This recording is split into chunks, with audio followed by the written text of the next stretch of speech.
인터넷을 쓰던 아니면 전단지를 뿌리던 사실은 그 매체에 집중하지 말라는 거예요. 그 매체는 도구일 뿐이고 그 매체를 통해서 사람들에게 감정적인 설득을 할 수 있어야 된다는 게 제일 중요한 요지입니다. 안녕하십니까, 이 선생입니다. 오늘은 특별한 책을 갖고 나왔습니다. 여러분이 사고 싶어도 살 수가 없는 책입니다.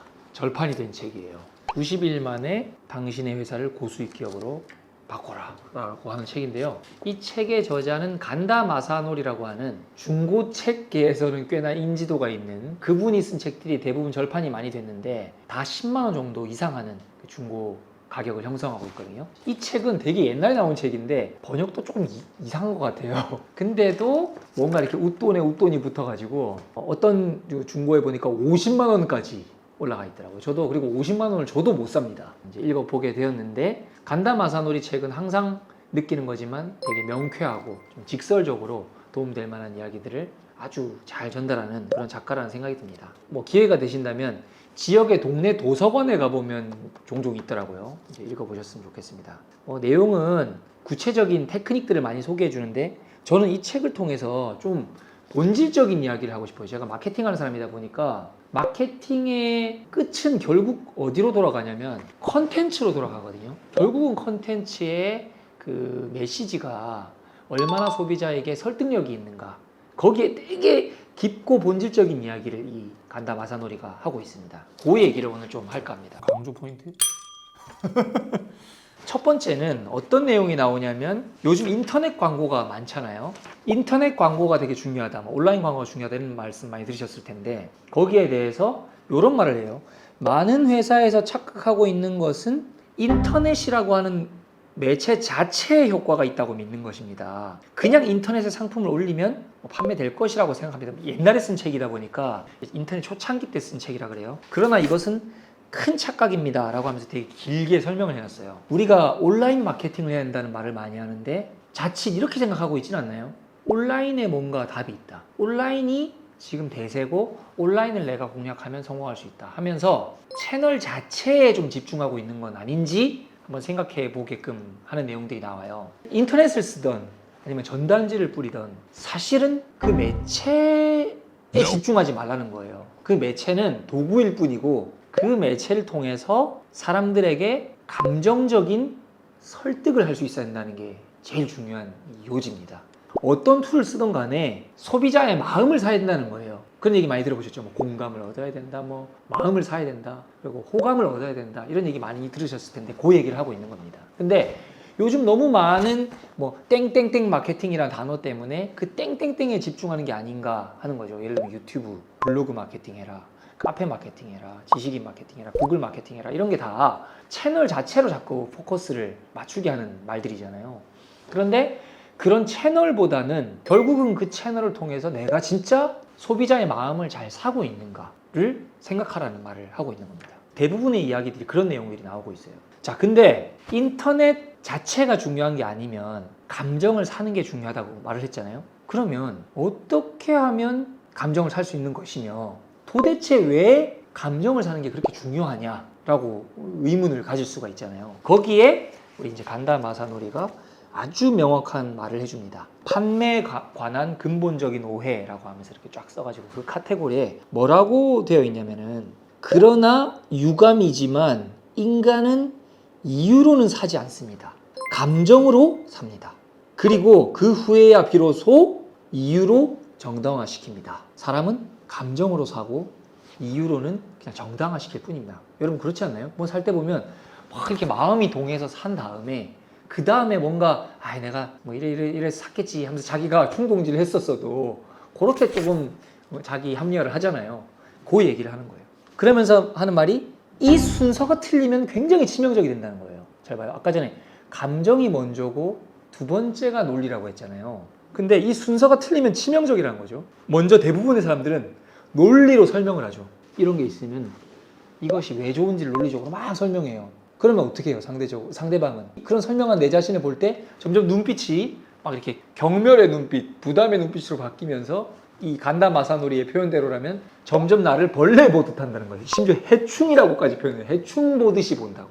근데 반대로 내가 상대방한테 진짜 이것이 왜 필요한지에 대해서 마음을 열게 하고 또 내 말을 들을 준비를 시켰어. 그럼 이제 마음이 열리고 이게 궁금해졌잖아요. 그때 내가 이걸 자세히 설명하면은 맞아 하면서 듣고 그래서 얼마예요? 라고 하고 팔린다는 거죠. 판매에서 제일 중요한 거는 감정적인 이 호감을 먼저 얻는 것이 1순위고 그리고 뒤에 설명을 하려고 해야 됩니다. 근데 많은 초짜 영업사원들이 실패하는 이유는 설명을 먼저 하고 호감을 얻는 과정을 생략하기 때문에 세일즈에 실패한다.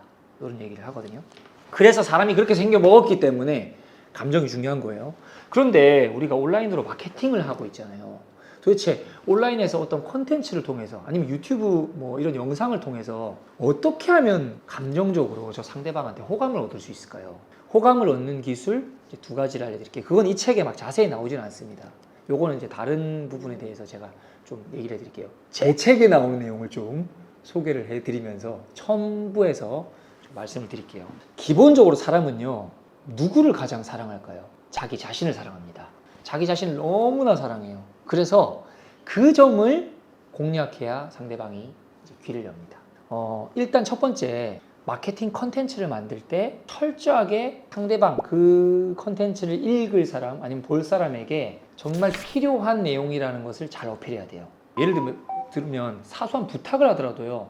어떤 사람이 이렇게 하죠. 저 좀 도와주세요. 막 이렇게 말을 하잖아요. 근데 저 좀 도와달라는 말은 물론 뭐 도움을 요청했으니까 좀 그건 다르지만 제가 지금 많이 힘들어요. 저 이거 하나만 좀 팔아주세요. 이런 말은 지금 이 영상 들었을 때 여러분 이거 보시는 분 이거 좀 하나만 팔아주세요. 제가 좀 힘들거든요. 이렇게 말하면 사고 싶은 생각이 드나요? 안 든단 말이에요. 근데 이걸 만들기 위해서 한 20년 동안 진짜 고생했는데 이것을 먹으면 머리가 나고 있습니다. 머리가 막 쫙쫙쫙 나는데 머리가 좀 많이 요즘 빠지셔가지고 힘드신 분들은 이 얘기를 한번 들어보세요. 이런 식으로 말하면 머리 빠지고 있는 사람은 좀 관심이 갈 거 아니에요. 그런 식으로 모든 마케팅의 컨텐츠는 기본이 나를 도와달라는 for me가 되면 절대로 안 돼요. for you여야 돼요. 마케팅 컨텐츠는 for you여야 된다. 일단 명심하시고요. 그것을 조금 잘 표현하는 방식이 컨텐츠의 주인공을요, 고객으로 하는 거예요. 제가 예를 들어서 한 컨텐츠를 한번 비교를 해볼게요. 설명하는 방식으로 한번 해보겠습니다. 이게 포카리 스웨트지만 여러분 한번 이제 상상을 동원해서 성대 결절약이라고 한번 생각해 봅시다. 성대 결절약을 파는 글을 쓸 때 2가지 방식이 있을 거예요. 첫 번째는 그냥 이 약을 설명하는 겁니다. 이 약은 성대 결절 치료에 굉장히 도움이 됩니다. ABC라고 하는 성분이 들어갔고 그 ABC라고 하는 성분은 뭐 요런 특징이 있습니다. 그리고 이 약을 만든 연구진은 이승민이라고 하는 사람인데 이승민이라고 하는 사람은 이쪽 업계에서 굉장히 권위를 갖고 있는 사람입니다. 여러 임상 사례를 통해서 수많은 좋은 약을 만들어 본 그런 사람입니다. 이렇게 글을 쓰는 사람이 있고요. 또 하나는 이제 스토리텔링을 고객에다가 주인공을 두고 하는 겁니다. 네, 안녕하세요. 저는 오늘 이 성대결절약인 포카리 성대약을 소개하려고 합니다. 얼마 전에 심씨 성대결절을 오래 알아온 한 아나운서를 만났습니다. 그 아나운서분은 원래 참 좋은 목소리 때문에 아나운서의 꿈을 꾸었고 꽤 잘 나가는 아나운서였는데요. 어느 날 갑자기 한번 방송 촬영하던 중에 큰 소리로 뭘 낸 적이 있었는데 그 뒤로 성대가 이제 나가서 계속해서 아프고 고민하고 막 그런 분이었어요. 그리고 막 찾다가 수술도 받았다고 하고 받아도 잘 안 낫는 거예요. 그리고 또 좋다는 한약도 먹어보고 별짓을 다 해봤는데도 안 낫던 분이셨어요. 근데 어떻게 우연한 기회로 저희가 만든 이 포카리 성대약을 소문을 듣고 찾아오셔가지고 조금씩 한 3개월 동안 속는셈 치고 한번 꾸준히 드셔보신 거예요. 드셨는데 계속 갈라지던 소리가 조금씩 소리가 좋아지고 1시간만 말해도 막 지치던 분이 3시간, 4시간을 말해도 그렇게 막 지치지 않고 확실하게 체력적 차이를 느낀다고 말씀하셨던 거예요. 라고 말하면서 이제 콘텐츠를 시작하는 분이죠. 여러분은 듣기에는 첫 번째하고 2번째하고 어떤 콘텐츠가 더 좀 몰입도가 있으세요?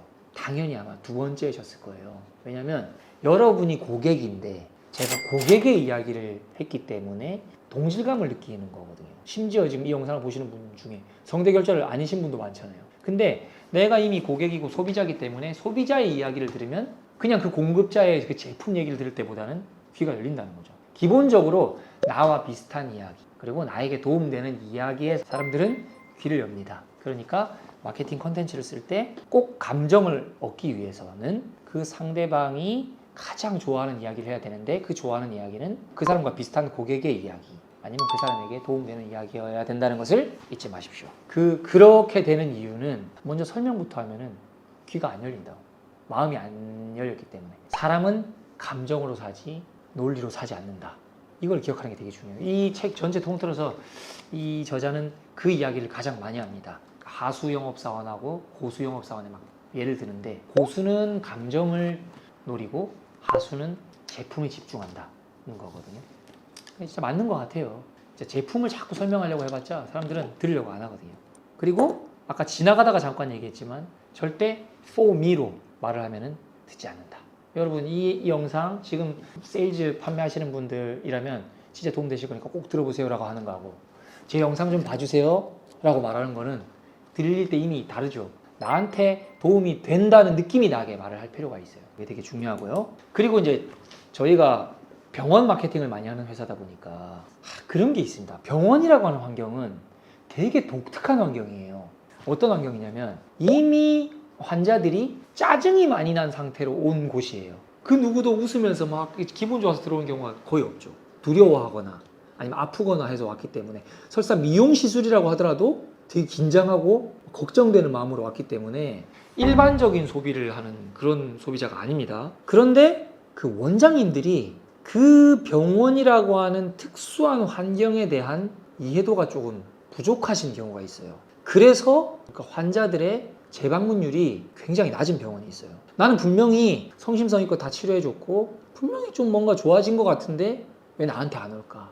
그거는 나의 임상적 치료에 문제가 있었던 게 아니라 아까 앞부분에 말했던 그런 감정적인 이 교통에서 문제가 있었던 거예요. 어떤 거냐면 이런 거죠. 제가 최근에 되게 비슷한 경험이 한 번 있었는데요. 어디 시골에 가다가 한 바퀴 이렇게 쭉 걸었었거든요. 걷는데 갑자기 소나기가 쏟아지는 거예요.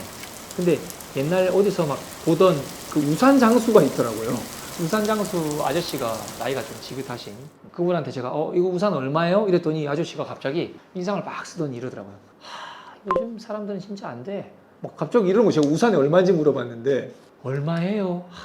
요자 이런 말은 자기는 못 참겠대 막 군대 모자를 쓰고 계시던데 옛날 같았으면 뭐 습니까? 뭐 이렇게 물어야 되는데 우산 얼마예요? 이런 식으로 물어도 되니까 젊은 놈들이 다 막 다 들리게 되게 기분 나쁘게 저는 되게 웃으면서 말씀을 건넸는데 저도 기분이 되게 나쁘잖아요. 근데 우산 살 수 있는 사람이 그 사람밖에 없는 거예요. 그래서 제가 죄송합니다 하면서 우산을 샀거든요. 근데 제가 우산을 사고 나오는 마음이 어땠을까요? 만약에 다른 우산을 살 수 있는 선택지가 있었으면 저는 그 사람한테 안 갔을 거예요. 병원이라는 곳이 좀 그렇습니다. 병원은요, 환자들이 좀 불만을 느껴도요, 그 의사에 대한 권위감 때문에 불만이 있어도 얘기하지 않아요. 근데 원장님들은 불만을 얘기 안 하니까 그냥 큰 문제가 없다고 생각하는 경우가 많더라고요. 그리고 실제로 통계상에도, 그러니까 꼭 병원이 아니더라도 클레임은 100명 중에 10%도 제기하지 않는다고 해요. 불만을 느낀 사람이 100명 있어도 말하는 사람은 10명도 안 된다는 거죠. 병원은 어떨까요? 더 심한 거예요. 그 자리에서 좀 마음에 안 들어도 환자들은 혹시라도 나에게 불이익이 오지 않을까 하는 그 두려움 때문에 얘기를 못 하거든요. 마치 제가 어쩔 수 없어서 아까 그 우산을 그 사람한테 산 것처럼 그런 환자들이 있을 수 있습니다. 그러니까 그런 어떤 독특한 환경 속에서 내가 감정적으로 특별함을 보이지 않아도 뭐 큰 문제 없이 다녀왔다 해서 그 환자들이 마음에 불편이 존재하지 않는다? 이건 아니라는 거죠. 이제 일반적인 세일즈 이론이 우리는 안 되는 곳이야 라고 생각하는 곳에서도요, 이런 감정이 중요하다는 것은 꼭 인지하시고 그 부분을 조금씩 한번 내가 체크해 가면서 개선을 해 나가는 것이 되게 중요하다. 강조 포인트? 그런 이제 실질적으로 써먹을 수 있는 뭐 팁을 하나 하자면 왔을 때 이런 거죠. 되게 인상을 쓰면서 딱 이 진료실로 들어오는데 어떤 원장님들은 이러고 있어요. 그냥 가만히 있어요. 예, 뭐 어디가 안 좋으세요? 이렇게 물어봐요. 근데 유능한 이런 쪽으로 이제 세일 쪽으로 되게 이제 유능하거나 탁월하다고 할게요. 그런 분들은 승민 씨 많이 아프시겠네. 지금 걷는 것부터가 좀 많이 다르네 한 다음에 공감을 굉장히 해주는 거죠. 아픔에 대해서 상대방 아픔. 메이오 클리닉 이야기라고 하는 책에 보면은 의사를 기술자이며 예술가라고 해요. 그 마음을 이렇게 예술 조각하듯이 만드는 사람이에요. 그걸 되게 잘해줄 필요가 있는 거죠. 처음에 그 마케팅 컨텐츠에서는 고객 이야기를 먼저 쓰고 도움되는 이야기를 쓰라고 했잖아요. 근데 오셨을 때 지금 많이 아프실 것 같은데 이런 느낌 있잖아요. 이거 아픔 어떻게 참으셨냐고. 그런 말반찬 그런 몇 마디가 진짜 다른 느낌을 줄 수 있죠. 그런 말이 굉장히 중요합니다. 저한테도 마케팅 컨설팅 뭐 이런 거 받으러 오시는 분들이 있는데 그런 분들 왔을 때 제가 얘기했을 때 뭐 이런저런 얘기하다 보면은 진짜 너무 사연이 힘드신 분들도 계세요. 그런 분들 얘기 듣다 보면은 와 그거 어떻게 참으셨냐고 막 이렇게 이게 굳이 하려고 한 건 아닌데 그런 얘기만 이제 나와도 마음이 막 점점 열리는 표정이 느껴지거든요. 저도 그런 거 아닐까요? 근데 보통 바로 솔루션만 주려고 하잖아요. 예, 뭐 위험이라고 그러면은 어떤 분은 아예 말도 안 해요. 막 쓰면서 이렇게 막 쓰는 거 있잖아요. 제가 약 3일씩 드릴 테니까 드시고 3일 뒤에 다시 오세요. 이러는데 한마디의 교감이 없고 공감이 없잖아요. 그럼 감정 교류가 없으니 악성 리뷰가 달리는 거죠. 하루에도 수많은 소비자를 만나고 또 손님을 만나는 사업하시는 모든 분들 가장 중요한 것은 내가 마주하고 있는 저 사람의 호감을 얻는 것이다 라는 것을 절대 잊지 마시고 사셨으면 좋겠습니다. 사실 한 주 열심히 실천하시고 파이팅 하시기 바랍니다. 감사합니다.